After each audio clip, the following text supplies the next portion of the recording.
Welcome everyone to the 18th Annual Tallgrass Film Festival. Thank you sponsors and thank you to our viewers who are joining us virtually. If you're enjoying yourself, let everyone know on Facebook and Instagram and tag us at Tallgrass Film and hashtag Tallgrass 2020. Welcome Under the Lights writer and director, Miles Levin. That's not right. That's not right. Levine. It's okay. Really said Levine. You know what? The last couple of days when I do these interviews, I just keep messing up people's names and it makes me so anxious. So I'm so sorry. It's okay. It's my life. It's fine. Okay, so I've practiced. Miles Levine. Okay, so first of all, please tell us a little bit about yourself. Yeah. I'm Miles, if that wasn't already clear, and I'm a filmmaker, if that wasn't already clear. What might not already be clear is that my film Under the Lights is about a boy with epilepsy who's so desperate to feel like a regular kid, he goes to prom knowing that the lights will make him have a seizure. And I made it because I have epilepsy, had it my whole life. And it's a subject that really never gets seen in film. Um, and when it does, it's usually in a very stigmatized light, and the community's really suffered a lot as a result of that. The stigma is really brutal. I'm sure we can talk about this a little more in a second, but I I wanted to provide a point of reference about someone like me that was real. And I'm really grateful to Tallgrass Film Festival for giving me that opportunity. So thank you. Awesome. So, like you were just saying, what kind of stigmas were you trying to get out of here? Yeah, so I I started working at this camp for kids with epilepsy when I was like 16, 17. And I did that for 7 years. And something that happened every single year was at least one kid around my age would tell me they'd never made a friend in their life. And that would just send a shiver down my spine because I'm a social guy. And, when I got bullied in school, it was for other reasons. And I just kind of assumed that that wouldn't be something I would be made fun of for. And I didn't realize that I was sort of this really tiny part of the slice of the pie chart that had that experience. That most people with epilepsy have gone through some kind of really horrible, brutal stigma. I know people who have been kicked out of their families, kicked out of their friend groups, their schools. Really, it mirrors itself really well with what the LGBT community has gone through. Um, and I I was really stunned that a lot of these kids would say that before they came to this camp, they thought that they were the only one with the condition. And it affects 1 in 26 people. So that's like anytime you're in a room with, we don't do that anymore, obviously, but anytime you're in a room with like a mildly substantial amount of people, like a classroom or a church or crossing the street, someone around you has this condition and we don't talk about it. We're afraid to talk about it. And I figured, you know, we live in a time when people actually want to see something new in movies. Why not me? Why not my story? Why not? It's time that my demographic has a culture and we're ready to share it. And it's finally people want to see it. And if you see something like this and you can empathize for half a second, you're going to be so much less likely to go back to your community, likely to be hateful, even if that's accidental, and that's the power of film. So that's something that I really wanted to be a part of. So, why do you think that it is so difficult for people to have conversations about this? Yeah, it's awful because again, like very similar. We're learning the LGBT community in recent years has been really great about starting to share their stories and be loud and proud. And the epilepsy community is not there. And the reason is if you're in a position where maybe you do have some friends and there are people that you love and like to be around, um, it's not worth the risk of scaring someone or someone reacting poorly or getting the wrong idea and not wanting to hang out with you anymore. And those people can be family members. Think about that. Family members. Um, when a kid goes to school and has a seizure and wakes up on Instagram the next day and a video of them is everywhere and everyone knows, and you can't be there to explain to people it's really not a big deal. I mean, that's torture. That's social torture. And these are things that people go through all the time. Police officers thinking that people with epilepsy are on drugs, restraining them, hurting them. Um, all you have to do when someone has a seizure is just be there. 90% of the time, you don't even have to call an ambulance. All you have to do is just sit there and do nothing else, and be a friend. And that's what I want to bring forward in the movie. It's The stigma has not changed since basically the Middle Ages. The medicine gets better. It's hardcore stuff, but but the stigma has not changed, and it's not going to change if we keep having awareness events attended solely by people who already get it. We have to be in movie theaters. That is literally so amazing. Like, yes, you go to where the people are watching these things. That's right. So, why do you think, or in your own personal Yeah. experience, why do you think there's such a need to be normal? Um, I think the reason I chose to focus on that is I think that that's a deeply human desire to feel included and to not be left behind. We're social organisms, and whether you have a disability or not, everyone has experienced that. And so I could have made a documentary that was a PSA about all the deeply medical facts and given you a WebMD profile, and no one would watch it.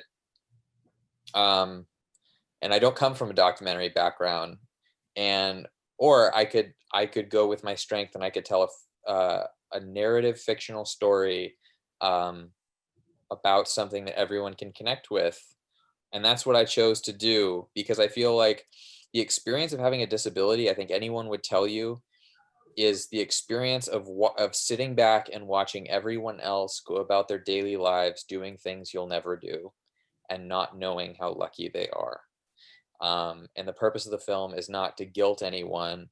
It's to notice that there's people being left behind who can join in, and they just need a hand. And I'm making the feature film now because the film's done so well. I'm writing the feature film, and again, I know we're going to talk about this stuff already, but I'm excited, so I'm going to throw out that working on a feature film, and you can reach out and talk to me about it, and get more information at underthelightsfilm.com, and put in your email, and you can get updates. And I'm looking for allies, and I want to make this a tool for any community that wants it. It's not just supposed to be a film that goes to festivals and then disappears. I want it to be useful. So if you watch it and you like it, um, you know, talk to me about it, and let's make this useful for people. Oh, it's awesome. I will definitely be adding my email to that. Please. So, how is this experience making this film different from your other film experiences? Oh, so different. So different. I come from a comedy background. I love comedy. Drama is a new pursuit for me. People say comedy is harder than drama. That's crap. It's not true. If you tell a joke, the odds are that someone in the audience has the same sense of humor as you, and they're going to laugh. Someone, even if you have the worst sense of humor ever. Drama has to speak to the universal human experience that's in that one spot in a person's heart. And if you miss that bullseye by a millimeter, no one's crying. Everyone's rolling their eyes. You have to nail it. And that's a huge ask. And the thing is, in making a movie about representing a group of people that does not get represented, there's this huge danger involved at every step, where if I screw up on any level, I'm making yet another film that this community is going to watch and feel lampooned by and feel insulted by, and the space between doing a service for a community and taking advantage of them is razor thin margin. And so I had to cast actors that were going to hit bullseyes, that were going to hit home runs.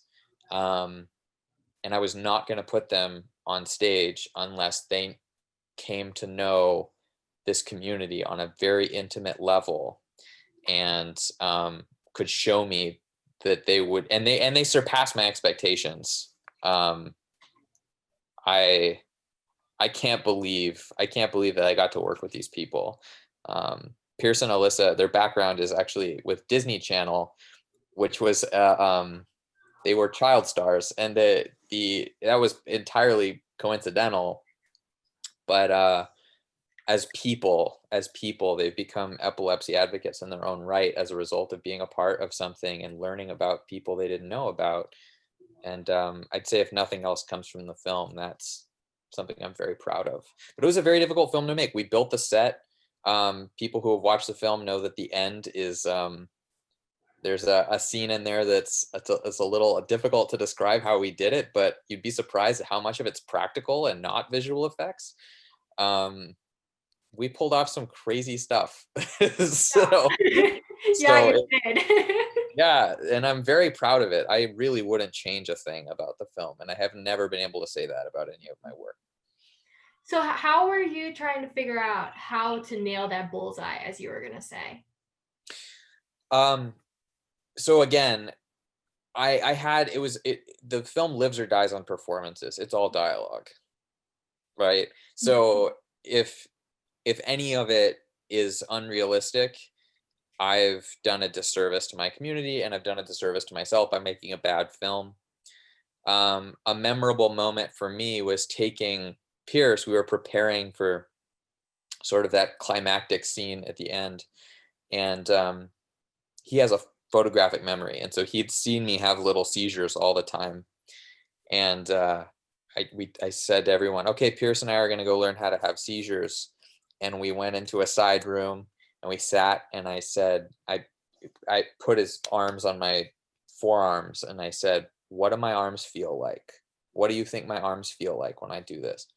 What do my eyes feel like? Not what do they look like? What do they feel like? And we went through every muscle, and we didn't roll camera until he had every little thing down, until I looked at him and I went, whoa, you know, oh my God, that's, if I've seen video of myself before, like missing a couple seconds, and I go, wow, that's me, that's me. And as a result of that, because we put in that effort, we've had, the other day, someone used this film as a coming out event Oh, wow. to explain to their community what they've been through. Someone used this film recently to break the ice with unsupportive parents. The star actually was playing basketball after making the film one day, found out that this person he was playing basketball with, this kid his age, was homeless, had been kicked out of his family, and now he knew all about epilepsy, so he knew how to find this kid resources, and he took him in, sheltered him. I mean, the power of movies, right? It's insane. Yeah, yeah, it is. That's amazing. Like, It's so cool. what kind of movies or films do you really like, and how did you translate that into this film? Yeah, I mean, so that's the thing, is like anybody can say like, "Oh, I love my Tarantino," or like, Wes Anderson's my vibe," right? But what I've learned is so important is to just put that stuff aside and to just take an eye off, like stop looking at and analyzing what you think your style is, and just write the thing that makes you laugh, write the thing that makes you cry, and then if it's truly a reflection of what makes you feel, you end up making something that only you can make, and saying something that only you can say. And then the beautiful thing is, then over time I get to look at my work and look back and say, wow, it's like a catalog of my brain and what I felt about life, like year after year after year, what I thought was funny, what I was afraid of, and it's beautiful. So yeah, I would say it's actually a passive thing of like, I'm not going to worry about those things. I'm not going to worry about like I mean, I'll watch more movies from the directors I like and stuff, but I'm gonna take note of the things that I like, but I'm just gonna write the thing that speaks to me. And if I'm really vulnerable, if I write the thing that I'm afraid to write, it's gonna be good, Hmm. you know? Yeah. If I'm gonna share with someone something I probably wouldn't tell a close friend, if I make a movie out of that thing, it's gonna be good. Mhm. And it's gonna be something only I can make. Instead of me saying like, I'm gonna be the guy that does all high angle shots that are yellow, and that's how people are gonna know me. That stuff people say like they've seen my portfolio, they say I'm adorably dark. Because all of my shorts and I made a feature once, it's all like very innocent, but with a tinge of like something's very wrong every single time. And I can't control that. That's just what I do, and that's So, exciting. so you just go off like what you're feeling kind of thing. Yeah, just write it. Just write it. I've tried to say like my worst movie ever was a time when I said like, what I'm gonna make something that will do well at film festivals. And I did that. And I made that film. And it's the only one I like truly don't want to watch Mhm. because it's just like and it kind of worked. It kind of worked. Like it played some cool events, but then it didn't play anything else. And I think people can feel when you're just writing for the sake of writing instead of writing something that moves you. So, So when you were trying to figure out like what would move people, how were you able to capture those feelings when you're recording it? um, yeah. So it's when you direct, you have to the thing I learned about it as a director is you have to stop telling actors um, what you want to see, and um, you have to tell them what they like need to want, and you need to give them the space to make the characters their own. The classic line is like, what's your motivation, what's your objective, right? But the reason you do that is because telling someone be louder or like cock your head on this line is you're just they stop being actors, they start being puppets, and it doesn't work. um, you have to tell your actors to paint an image in their mind, and give them something to do so that the characters come alive. Like my favorite one is like if a character has a secret to tell and doesn't know if they should tell the secret, and everyone's afraid of what they might say, you say, there's a bomb under the table, and if anyone speaks, you're all going to die, right? And Mhm. then you get that, so the actors go, oh yes, okay, I know what that looks like, I know what that sounds like, and it comes out. It's all about communication. Just the same way, like to get a great shot, you have to know how to speak camera, you have to know how to speak actor. Go figure, right? It's a whole nother language. Yeah, but also give them the chance to be their own creative people and make their own work of art, and not be so precious that it's like you're just here to execute what I came to do. Like, no, you know, Pierce delivered a better version of the character than I wrote, because he was allowed to do that. So what about this film when you watch it back, do you say that's really, really good? It's the first time that I've like watched something and I've been like, yeah, I wouldn't change anything, because there's things I know that I can't change, like shots that I know there's no more frames. I couldn't hold on that beat if I wanted to. But we did all kinds of stuff where we said, screw it, let's just wait. Let's not submit to film festivals right now. Like if there's a VFX thing we can do where we can go in and like make some kind of wild, crazy adjustment to get it to be the way we want it to be, screw it, let's do it. Like there's a line where we didn't have audio for one of Alyssa's lines, and we only had audio from another take, and it didn't perfectly sync up with her lips. So we went in and we closed her mouth on a certain word, so that it's like so that she says the word exactly. Just little things like that. And because we took the time, I got the movie I wanted. I really wouldn't change anything. But it's also because we spent 6 months editing, Yeah. so a 10-minute short. So and it doesn't come out that way. At the first pass, I cried in the shower because it was so bad. I thought, oh my God, I lost my movie. This isn't at all what I wanted. but we went in and we found a way, and I love it. So what motivation like carries you through those 6 months of just intense, just like looking at every small detail? Yeah, well, it's learning to choose your battles and not be a jerk. Like, if you're the type of director that's like your ideas are the only ones that matter, you're done. Like, you should quit because no one wants to work with you. Um, you have to be the kind of person that knows that someone might have a better idea than you, and that's gold. And you have to say yes to that.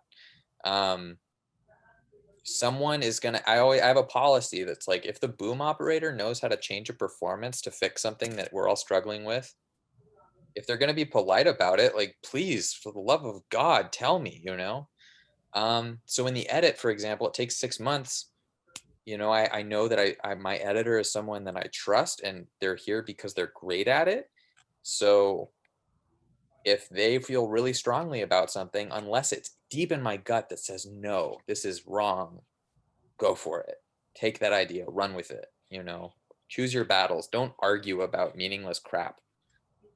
Make the right choice for the project and not the right choice for you. Good parents do that, right? You make Mhm, the right choice for your offspring and not the thing that makes you feel good, mhm. right? Yeah. Same with art. So what can we expect from you from the future, like you were talking about the feature film? I want to plaster, if no one hears anything else, I want everyone to know, and I want it everywhere, that underthelightsfilm.com. I need allies to make this project so that we can continue to make a social difference and put a new kind of movie out there. Underthelightsfilm.com. Put your email in. And then for fun, I encourage everyone to check us out on Instagram at Under the Lights Film. We get fan art every single day from kids that know nothing about epilepsy for a film that hasn't come out yet. And it's the most heartwarming thing you've ever seen. Go take a look. Like, it's worth your 5 minutes out of your day. So underthelightsfilm.com and at Under the Lights Film on social media. Um, email me, reach out. I want to make new friends over this project. It's been the best part. Is there anything else you would like to say? Um, disability community, this one's for you. And I want to give a shout out to the Epilepsy Foundation of Northern California that really made this happen. And Eric's Corner, which is another epilepsy group that made this happen. We couldn't have done it without them. And I'm very proud of my team, and I think there's hope. So I'm really grateful for everyone for checking out my film. Okay, well, thank you for sitting down with me Yes, virtually. yes, thank you. Okay, so bye bye.